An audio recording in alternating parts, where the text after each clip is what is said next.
ಡಿ.ಕೆ. ಶಿವಕುಮಾರ್ ಅವರ ಸಂಪರ್ಕದಲ್ಲಿ 25 ಜನ ಇದಾರಂತೆ.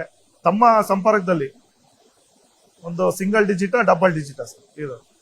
ನಾನು ಆ ಪಕ್ಷದಲ್ಲಿ ಇದ್ಕೊಂಡು 25 ವರ್ಷ ಇದ್ಕೊಂಡು ಬಹಳಷ್ಟು ಜನ ಸ್ನೇಹಿತರಿದ್ದಾರೆ. ಅಂಕಿ ಸಂಖ್ಯೆಗಳನ್ನ ಹೇಳೋದು ತಪ್ಪಾಗುತ್ತೆ, ಯಾರ್ಯಾರಿದ್ದಾರೆ ಅನ್ನೋದು ಹೇಳೋದು ತಪ್ಪಾಗುತ್ತೆ. ಕಾಲ ಬಂದಾಗ ಅದರದ್ದು ವ್ಯಕ್ತಪಡಿಸ್ತೀವಿ. ನಿಮ್ಮ ಪಕ್ಷದಲ್ಲಿ ತುಂಬಾ ಶಾಸಕರ ಅಸಮಾಧಾನ ಇದೆ. ಅನುದಾನಗಳು ಸಿಗ್ತಿಲ್ಲ, ಸರಿಯಾದಂತ ಸ್ಥಾನಮಾನಗಳು ಸಿಗ್ತಾ ಇಲ್ಲ, ನಿಗಮ ಮಂಡಳಿಗಳಲ್ಲಿ ನೇಮಕಾತಿ ಆಗ್ತಿಲ್ಲ, ಇಷ್ಟೆಲ್ಲ ಗೊಂದಲ ಇಟ್ಕೊಂಡು. ನೋಡಿ, ಈ ಗೊಂದಲ ಎಲ್ಲಾ ಪಕ್ಷದಲ್ಲಿ ಇರುತ್ತೆ, ಒಂದೇ ಪಕ್ಷ ಅಂತ. ಅನುದಾನದಲ್ಲಿ ಇರಬಹುದು ಅಥವಾ ಬೇರೆ ಬೇರೆ ಸಂದರ್ಭದಲ್ಲಿ ಇರಬಹುದು.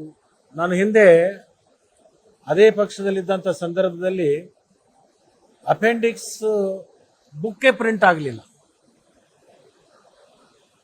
2 ಕ್ಷೇತ್ರಕ್ಕೆ ಹೋಗ್ಬಿಟ್ಟು ರಾಜ್ಯದಲ್ಲಿರ್ತಕ್ಕಂಥ ಯಾವ ಶಾಸಕರಿಗೂ ಆ ವರ್ಷಕ್ಕೆ ಪಿಡುಬಿಡಿ ಅಪೆಂಡಿಕ್ಸ್ ಇದರಲ್ಲಿ ನಮಗೆ ಹಣನೇ ಸಿಗಲಿಲ್ಲ. ಬುಕ್ಕ ಪ್ರಿಂಟ್ ಆಗಲಿಲ್ಲ ಅಂದ್ರೆ ಎಲ್ಲಿಂದ ಬರುತ್ತೆ? ಆ ಸಂದರ್ಭದಲ್ಲೂ ಸಾಕಷ್ಟು ಅಸಮಾಧಾನಗಳಿದ್ದು. ನೋಡಿ, ಈಗ ಎಲ್ಲರ ಶಾಸಕರಿಗೆ ಒಂದು ತಲೆಯಲ್ಲಿ ಇರೋದು ಹೆಚ್ಚು ಕೆಲಸ ಮಾಡಬೇಕು, ಹೆಚ್ಚು ಅಭಿವೃದ್ಧಿ ಪಡಿಸಬೇಕು ಅಂತಕ್ಕಂಥದ್ದು ಇರ್ತದೆ. ಮತ್ತು ಆ ನಿಟ್ಟಿನಲ್ಲಿ ಜನರ ಅಪೇಕ್ಷೆನೂ ಇದೆ.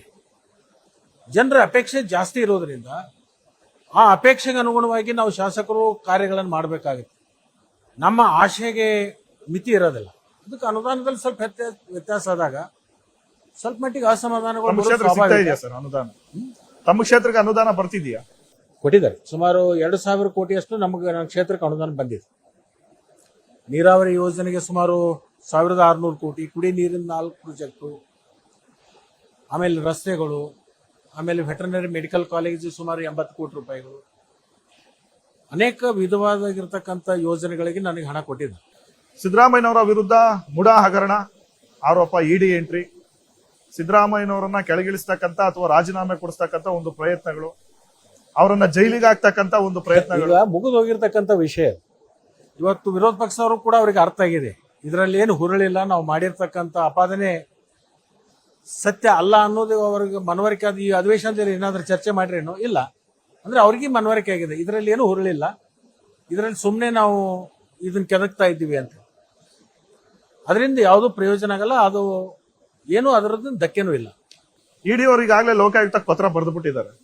ಸಿದ್ದರಾಮಯ್ಯನವರ ಅವ್ರ ಕುಟುಂಬದ ಪಾತ್ರ ಇದೆ, ಯತೀಂದ್ರ ಅವರ ಪ್ರಭಾವ ಇದೆ, ಅಕ್ರಮವಾಗಿ 14 ಸೈಟ್ಗಳನ್ನ ಹಂಚಿಕೆ ಮಾಡಿದ್ದಾರೆ, ಇಲ್ಲಿ ಹಗರಣ ನಡೆದಿದೆ ಅಂತ. ನೋಡಿ, ತನಿಖಾಧಿಕಾರಿಗಳು ತಮ್ಮ ಮನಸ್ಸಿಗೆ ಬಂದಂತೆ ಇವತ್ತು ವರದಿಗಳನ್ನು ಕೊಡ್ತಾರೆ. ಕೇಂದ್ರ ಸರ್ಕಾರದ ಅಧೀನದಲ್ಲಿರ್ತಕ್ಕಂಥ ಏನು ಸಂಸ್ಥೆಗಳಿದಾವೆ, ಕೇಂದ್ರ ಸರ್ಕಾರ ಯಾವ ತರದಿಂದ ಸೂಚನೆ ಕೊಡುತ್ತೆ ಆ ಸೂಚನೆ ಪ್ರಕಾರ ಅವ್ರು ಕೆಲಸ ಮಾಡ್ತಾರೆ. ಆದರೆ ಕಾನೂನು ಚೌಕಟ್ಟಿನಲ್ಲಿ ಸಿದ್ದರಾಮಯ್ಯನವರು ಯಾವುದೇ ತರದ ಲೋಪವನ್ನು ಮಾಡಿಲ್ಲ, ಯಾವುದೇ ದಾಖಲೆ ಇಲ್ಲ. ಏನು ಪ್ರೂಫ್ ಏನಿದೆ ಕೊಡಿ, ಏನಿದೆ? ಬರೀ ಸಂತಿ ಭಾಷಣ ಮಾಡಿದ್ರೆ ಆಗಲ್ಲ.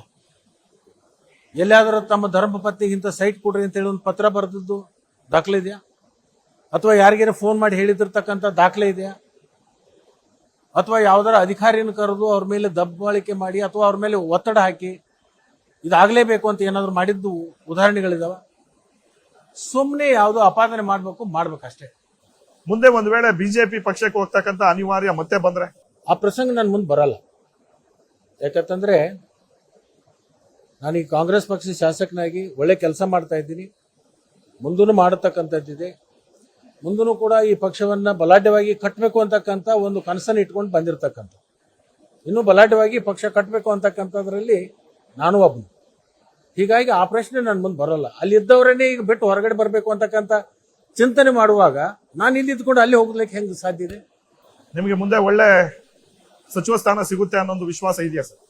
ನಾನು ಪದೇ ಪದೇ ಹೇಳಲಿಕ್ಕೆ ಹೋಗ. ಭರವಸೆ ಏನಾದ್ರು ಕೊಟ್ಟಿದ್ದಾರಾ ಸಿದ್ದರಾಮಯ್ಯ, ಡಿ.ಕೆ. ಶಿವಕುಮಾರ್? ಅದ್ರ ಬಗ್ಗೆ ನಾನು ಮಾಧ್ಯಮದ ಮುಖಾಂತರ ಸಾರ್ವಜನಿಕವಾಗಿ ಚರ್ಚೆ ಮಾಡಕ್ ಹೋಗಲ್ಲ. ನಮ್ಮ ಮಧ್ಯೆ ಅವ್ರ ಮಧ್ಯೆ ಚರ್ಚೆಗಳು ಏನೇನು ಆಗಿರ್ತಾವ ಅದನ್ನೆಲ್ಲೂ ಕೂಡ ಹೇಳ್ತಕ್ಕಂಥದ್ದಲ್ಲ, ಅದೊಂದು ಶಿಸ್ತು, ಅದನ್ನ ಪಾಲನೆ ಮಾಡಬೇಕಾಗುತ್ತೆ. Okay sir, thank you sir, thank you very much. ಇಷ್ಟೊತ್ತು ನಮ್ಮ ಜೊತೆ ಪವರ್ ಟಿವಿ ಜೊತೆ ಮಾತನಾಡಿದ್ರಿ, ಬಹಳಷ್ಟೊಂದು ವಿಚಾರಗಳನ್ನ ಹಂಚ್ಕೊಂಡಿದ್ರಿ. ಮುಂದೆ ಮತ್ತೊಮ್ಮೆ ಭೇಟಿ ಆಗೋಣ ಸರ್, ನಮಸ್ತೆ.